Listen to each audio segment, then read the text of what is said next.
Muraho neza bakunzi b'inyurabwenge nyarwanda. Uyu munsi tugiye kubaganirira aho kutica inyamanza byaturutse. Kera habayeho umugabo akitwa Nyange, akaba umuntu w'umutunzi cyane. Yari afite inka nyinshi. Umunsi umwe ashora inka ze, ageze ku iriba asiga icumu n'igicuba haruguru y'iriba, ajya guhanagura ikibumbiro. Ntageze ku kibumbiro, umugabo Nkuba aturuka ku ijuru ati pa, atwaye icumu rya Nyange n'igicuba cye. Nyange agiye kureba aho yasize igicuba cyo kudahirira inka, asanga cyaragiye kera. Arumirwa, yicara hasi yibaza uko abigira.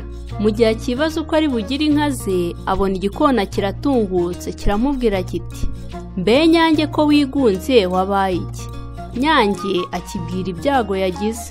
Igikona kiti ntuma. Nyange ati ese ningutuma uragenda uvuga ngo iki? Igikona kiti ndagenda ngira nti ho. Nyange ati igendere singutumye. Haza gutunguka umusambi ubaza Nyange impamvu itumye yigunze by'umuntu wumiwe.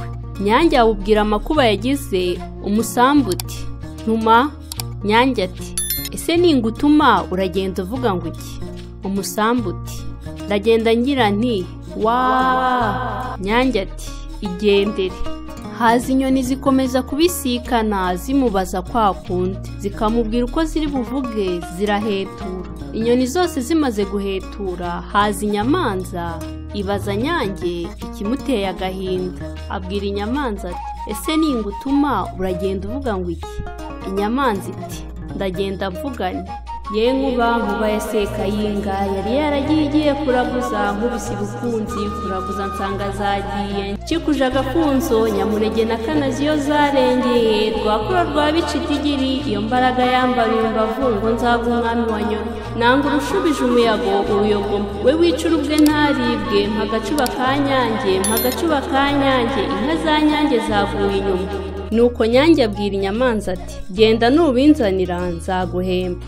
Inyamanza iragenda no kwa Nkuba, ihagarara ku gikingi cy'irembo, ivuga ubutumwa uko yavuganye na Nyange. Kwa Nkuba bayumvise bararakara. Inyamanza barayihiga, barayica, barayita. Inyamanza igeze aho bayitaye irongera isubira mu magambo yayo. Bagira umujinya barongera barayica, noneho barayanika. Imaze kuma barayisya, ifu bayitoba mu mazi barayamena. Bibi by'ubusa, irongera irazuka, iragaruka isubira muri ya magambo. Nanone barayica barayisya. Birangije ifu bayiha abana ngo bayinywe ngo itongera kuzuka. Inyamanza irongera irazuka isubira muri ya magambo. Nuko babuze ukundi bayigira, babwira Nkuba bati dore nako tutagize aho bigeze tanga ibintu by'abandi, twikize kabutindiri ituvira.